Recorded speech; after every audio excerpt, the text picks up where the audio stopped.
Hello, and welcome to another episode of Two Limes and a Lemon podcast. I'm your host, Dave, this week, and we're starting a new season of It's the End of the World as We Know It. And I've picked the first film, which is the cult classic Clockwork Orange. Is it just start with us talking? Yeah, Dave's going to do us some like a jingle, I think. Dave.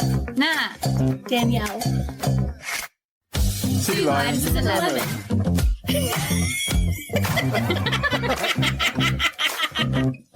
So with me this week, again, as always, is Natalie and Danielle. Say hi, guys. Hello. Hi, guys. I've been full named like David was last week. I started a trend. You started a trend. But before we look and delve into the weirdness of Clockwork Orange, we do a thing called What Have You Been Consuming? So it's essentially what we've been up to. So, Danielle, what have you been up to? This week, Love Island USA started again, and I am fully prepared to be engulfed in Love Island this summer. There's already started to be, like, they're a week in after being coupled with somebody for 24 hours. There are already people crying because people don't want to stay in these quote unquote relationships. There was like a major crash out on Friday. Loving it. It's like a nice little treat for myself every night. I schedule it in. I have a little Spindrift soda with my Love Island. What's a Spindrift soda? I don't know if they're healthier. It's one of those things that I've convinced myself are healthier, but it's like a fizzy drink that has real fruit juice in it instead of syrup. Okay, so it's more like a carbonated water with some fruit juice. It's a little bit, but it doesn't...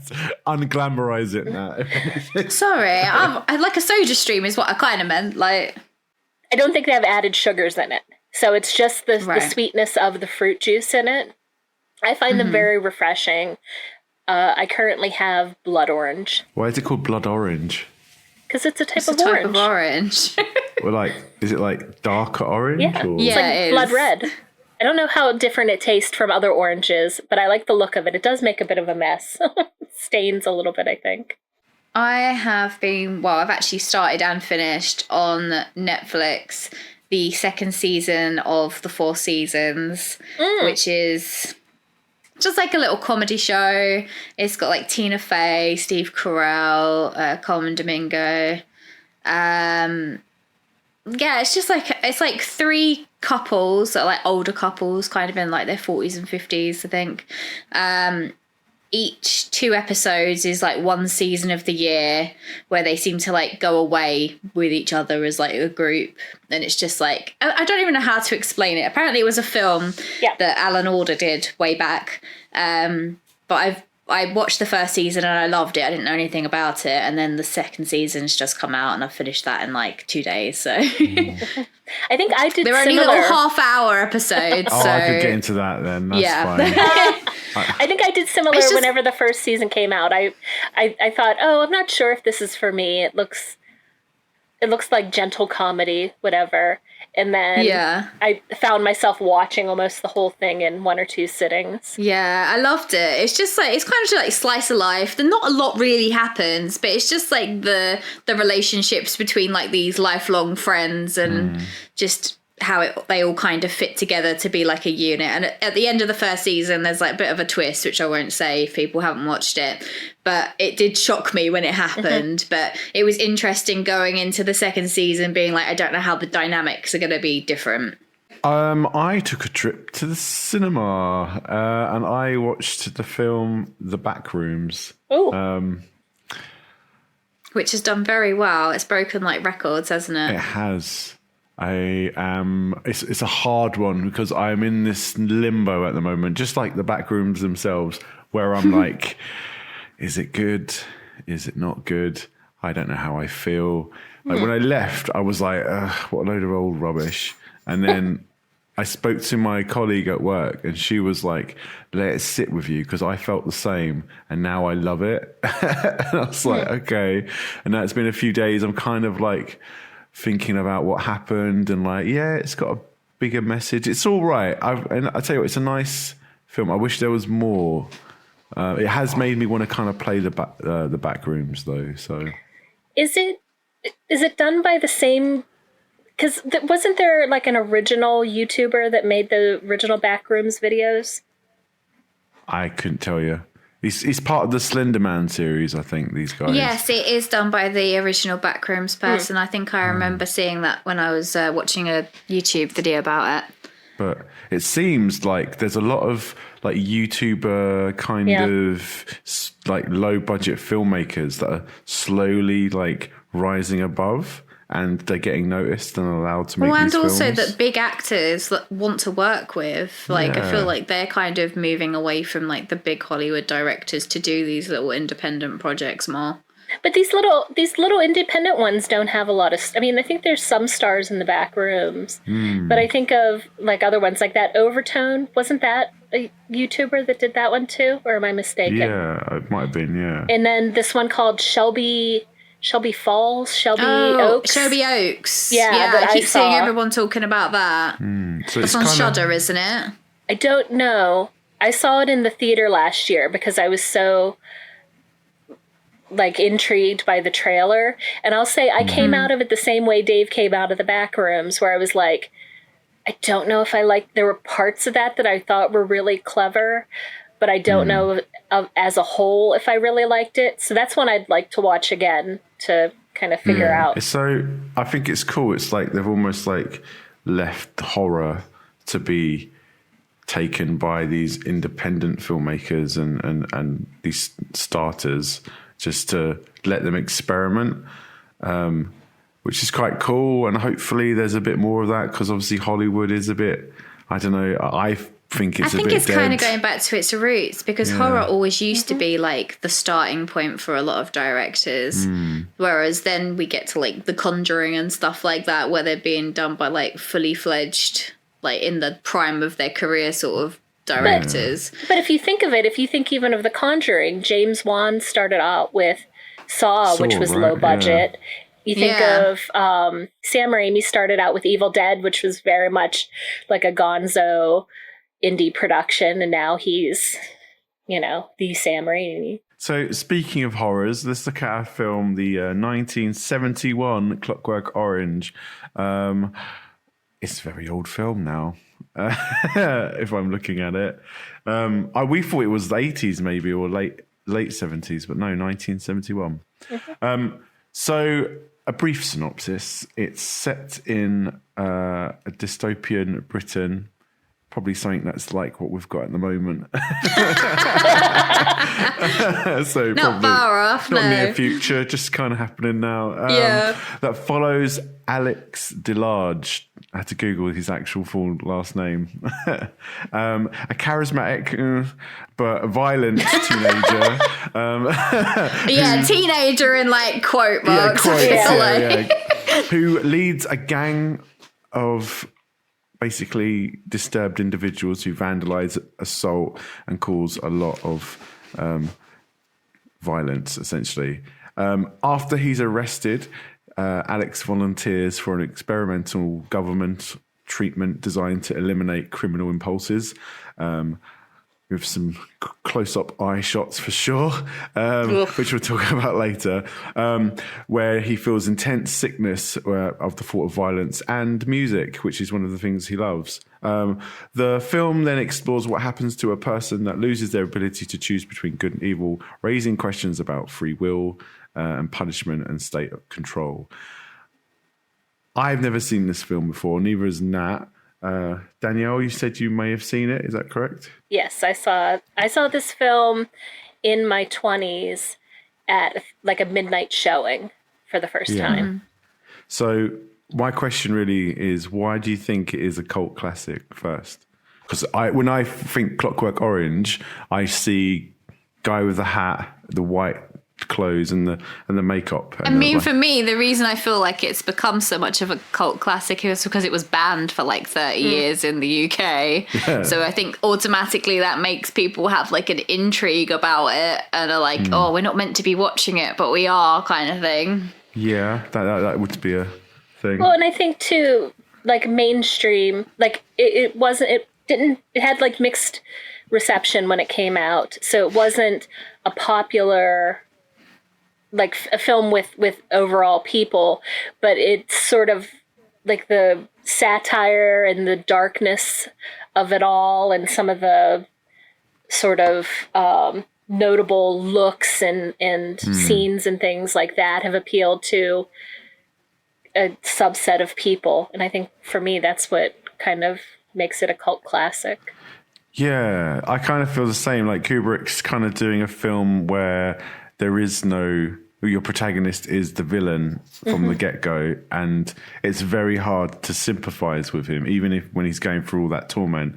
I'm still like, so I guess that's what makes it a classic, because it's so unique, and especially for 1971, I can't really think of many films that have gone this way with a film, you know, expecting us to like this character.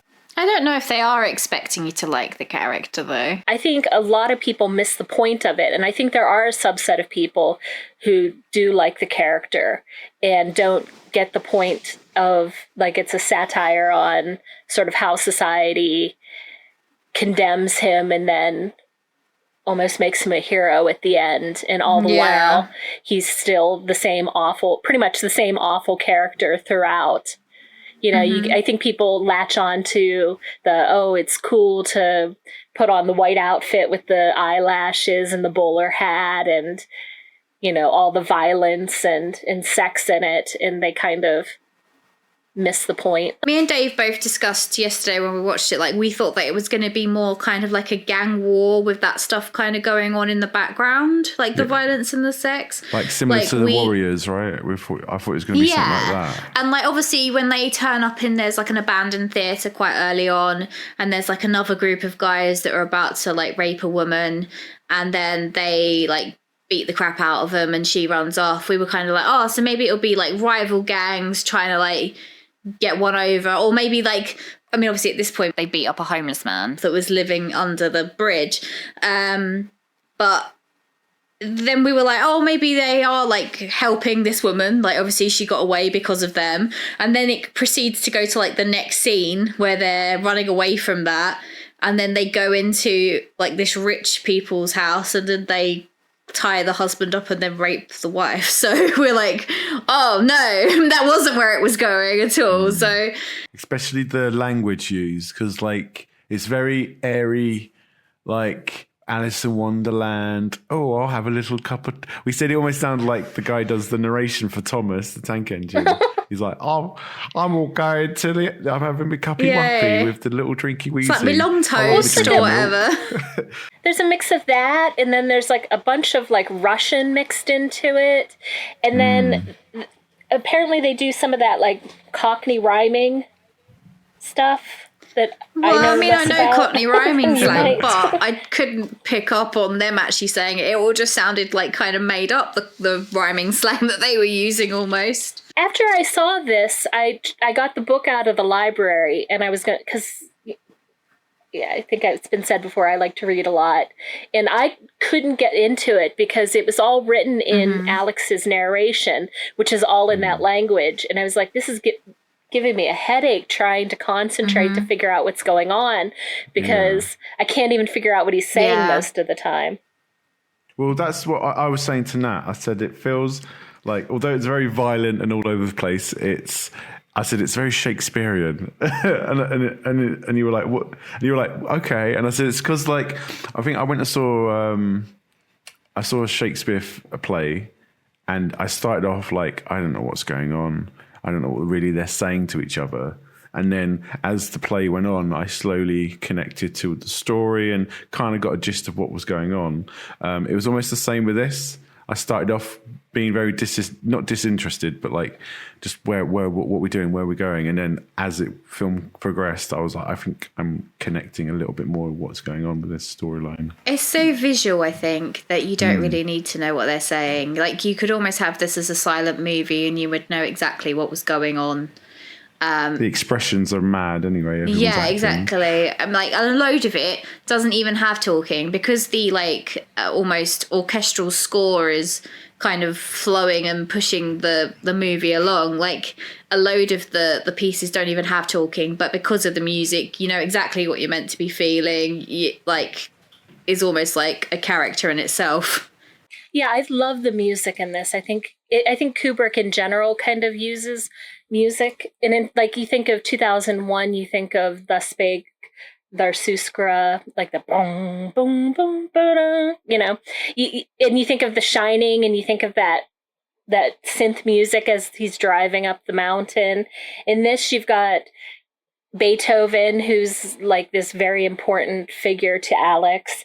You've got him singing in the rain at the most inopportune time when he's raping the writer's wife, and it turns this like happy-go-lucky song into this almost menacing song. You've got the William Tell overture whenever he's having the threesome with the two girls from the record shop. My favourite was Pomp and Circumstance, the Olga, when there's getting his, it's almost like the graduation music, isn't it, of like him going through his treatment. Yeah, Carlos. But did you find, Danielle, because I don't want to say put words in your mouth now, but I think we found Alex just, I don't know, I didn't like him from start to end. I think there was a bit when he was getting fed at the end, he made me laugh. But overall, I was like, no, I can't sympathise with you or not sympathise, but just like...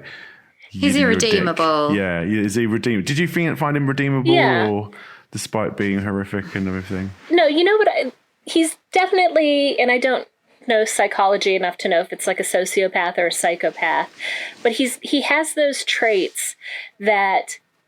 Like, I've known people in real life who, I mean, not to the extent that Alex is, but you know that they're like you know that they don't care, that they just kind of ruin things in their wake. But there's something sort of charismatic about them that sometimes you get caught up in it.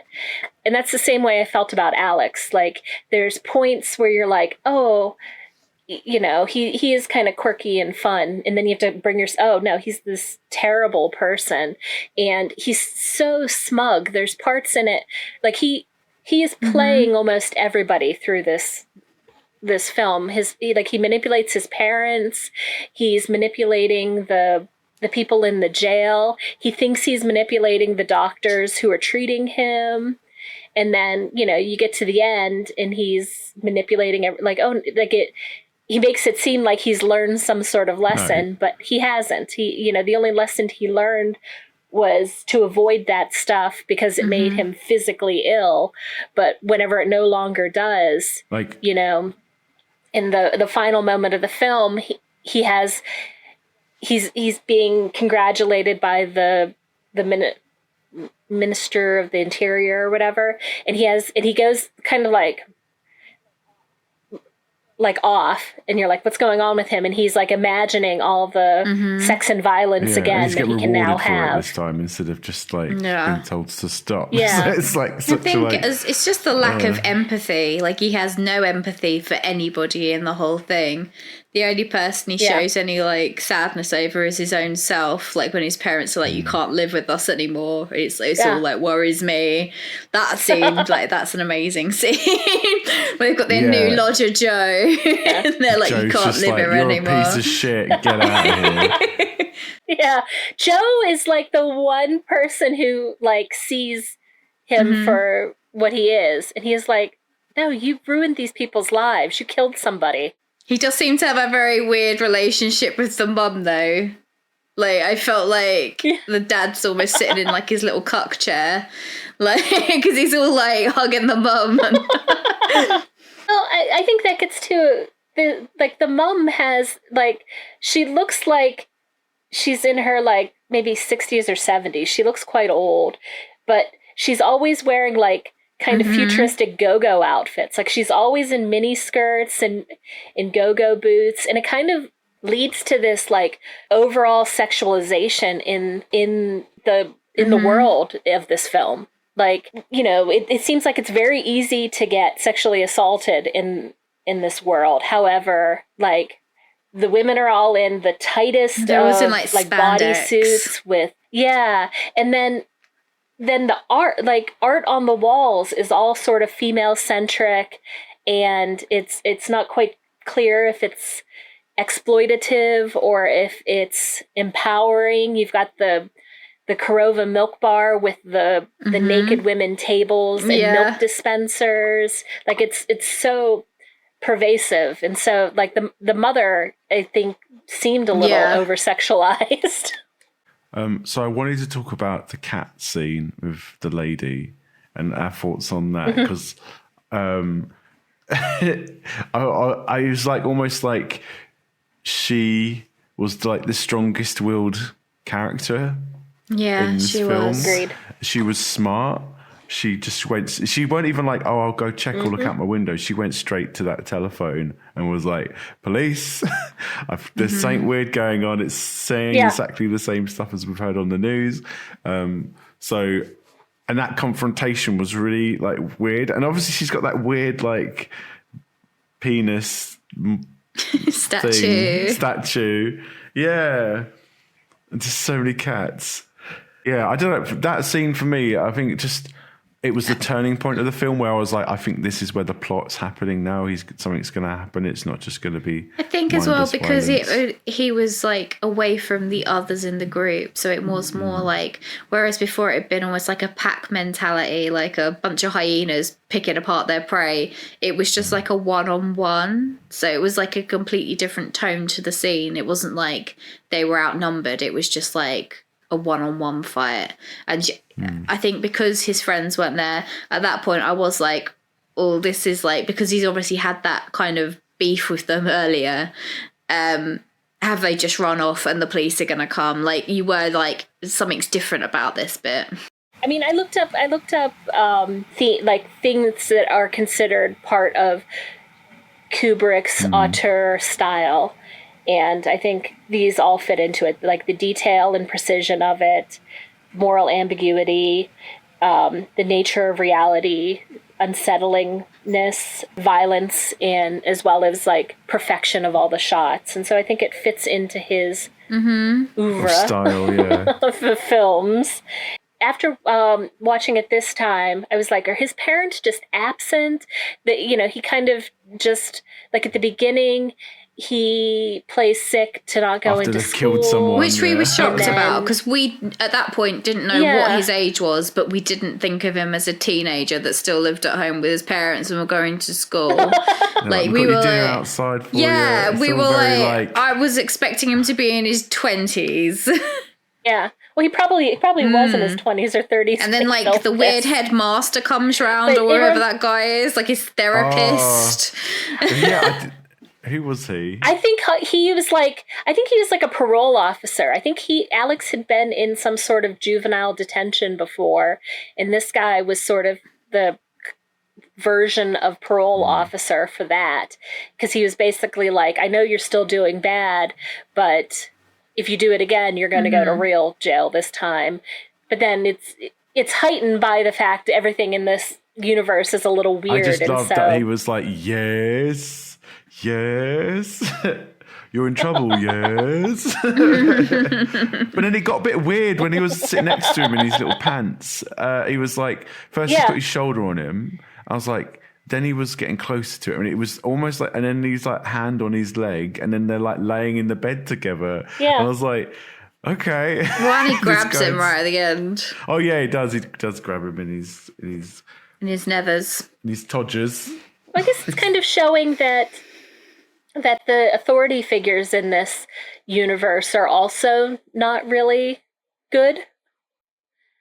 Like, who is really good? The cat mum, lady? The poor mum. The wife I mean, I don't know if the mum is, yeah. I don't know that she is. She's quite... Yeah. What did you think of the cinema scene with when they've...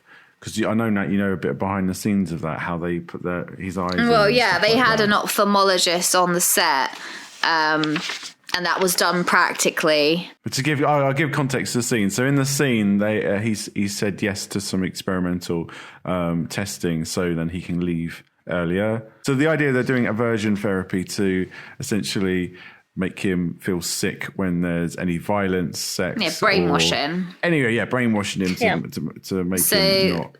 They get these metal eye clamps so that he can't shut his eyes while he's watching the cinema. And they were real. Like, there's not really a way that you can fake putting eye clamps in somebody, because obviously they have to be held open at these weird angles.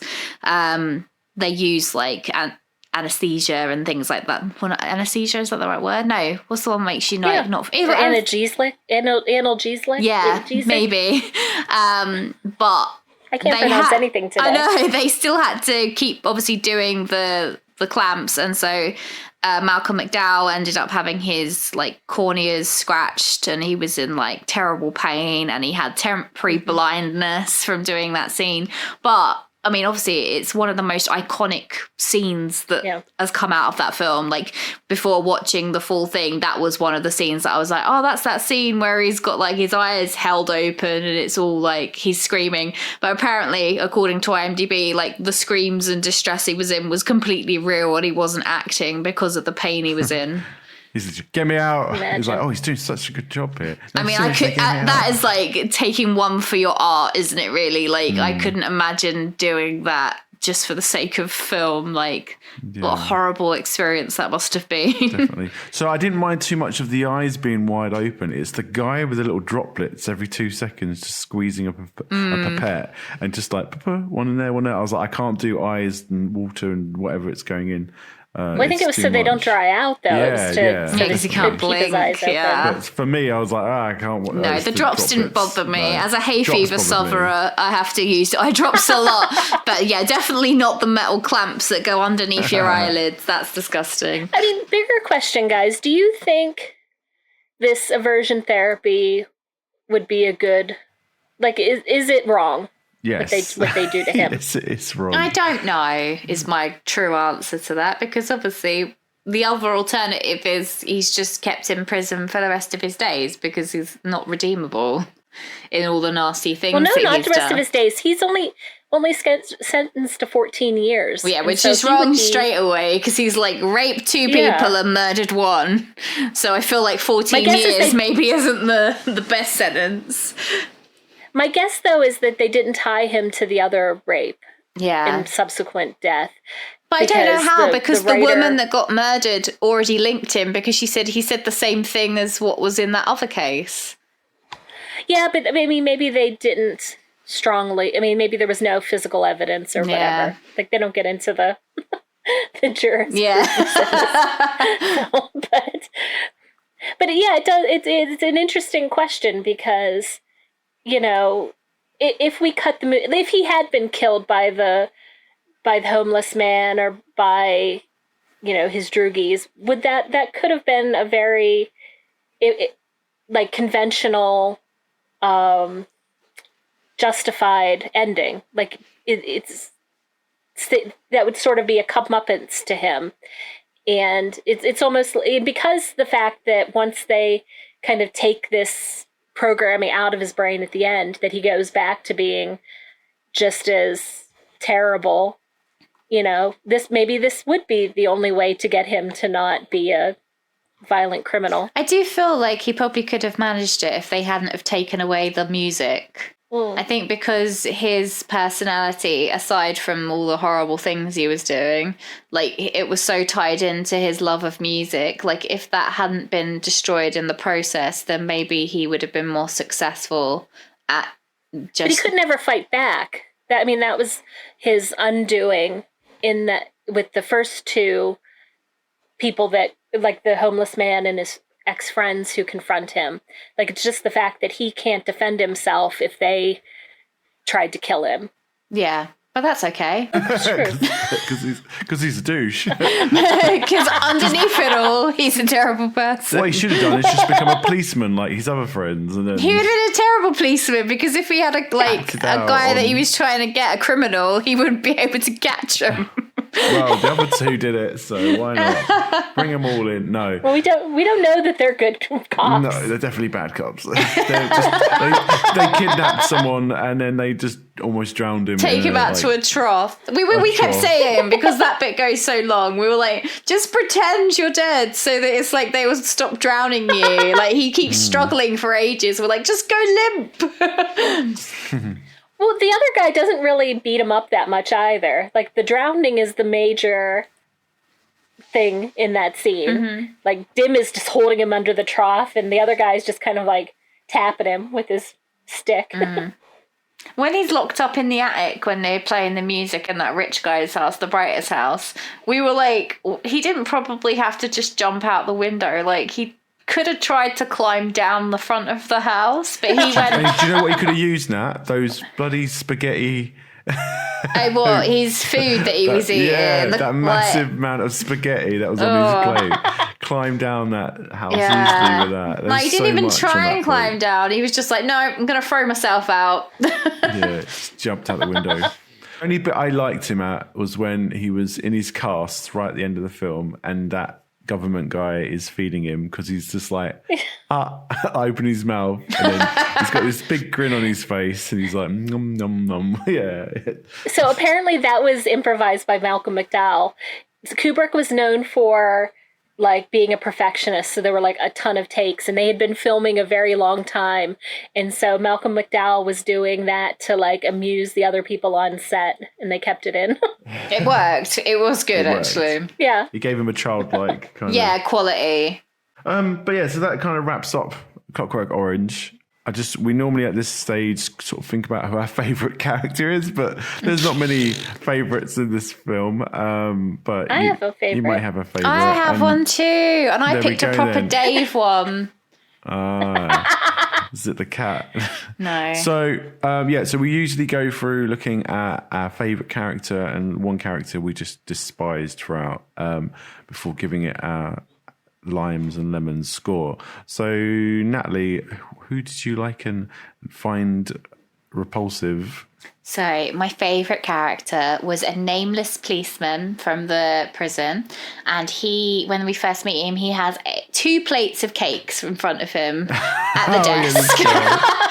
And I was like, now this is a guy I can get behind. Like, he's on duty, but he's still got his cakes situated. He had quite a lot of cake, didn't he? He did have a lot of cake. There was like Victoria Sponge. There was like some like tarts. It was great. That's the best character.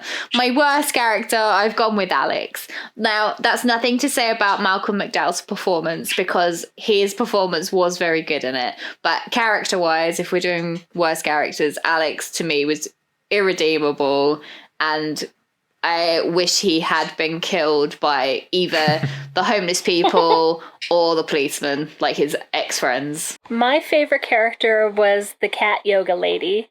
I thought she was the smartest. I thought it was good how she fought back. Like, she told him to cut the shit out, Sonny.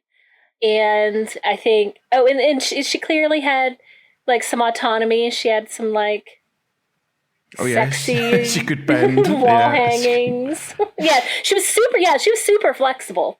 My least favorite was Pete, the third Droogie, because he has no lines, and he just sort of he doesn't even get involved in the mutiny of Alex. Yeah, it just stands there. Yeah, and in the another one of the like famous scenes is when they're walking after they've confronted Alex, and he like beats up and throws Georgie and Dim into the river or whatever.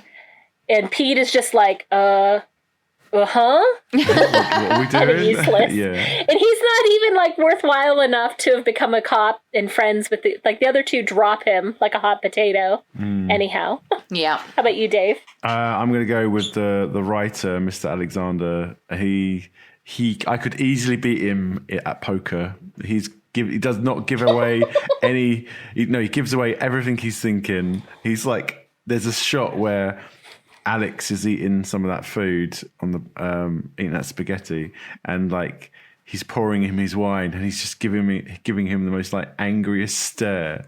And what did he say now? He was like, enjoying the food. No, he says, food all right. Food all right. Yeah, food all right. He was great, and he's like got a great little what's he wearing? He's got some sort of like... He's got like a little pashmina around him, like a little shawl. Yellow. Yeah, it's like orange and yellow, his outfit. He's got a madhouse. He's got no slopes for someone who's in a wheelchair. So it's like, he's got no brush for his hair. Yeah. He just sort of wakes up and shuffles it on his head. So I'm going to say, I'm going to give it to him. But worst, I would say Alex. He's just a horrible person. Irredeemable. But I like him. That's how they... Like, I hate... It's like a Joffrey. I hate him but I like that I hate it. Yeah, exactly. Yeah. But yeah, so that leaves us to giving our scores. So me and Natalie, we give our limes because we're the limeys, and Danielle's a bit of a lemon. So Danielle, what's the lemon that you give this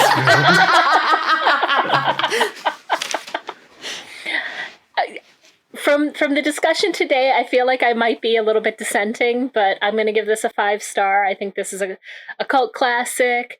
It's one that I haven't seen in a number of years, but is one that I have watched and rewatched over time. I think I've kind of, because I've been interested in it, I kind of looked into it deeper, and I feel like subsequent viewings, I got more out of it. And I also am a huge fan of Kubrick films, and I think this rates up there with his other classic films. Nice. Natalie? I think I'm going to go down the middle and give it a 2.5. It's not my cup of tea of film. It's all a bit surreal and a bit like, I don't really like any of the characters in it. But I understand why it's a cult classic. I understand like the moral and what they're trying to get across, and I think it's good how they've done it, and it's kind of stood the test of time, I suppose, this movie, but it's not one I would watch again. It's one I kind of put off, even though I know it's a cult classic, and obviously the only reason I've watched it is because of this podcast, but it's not one that I would go back to.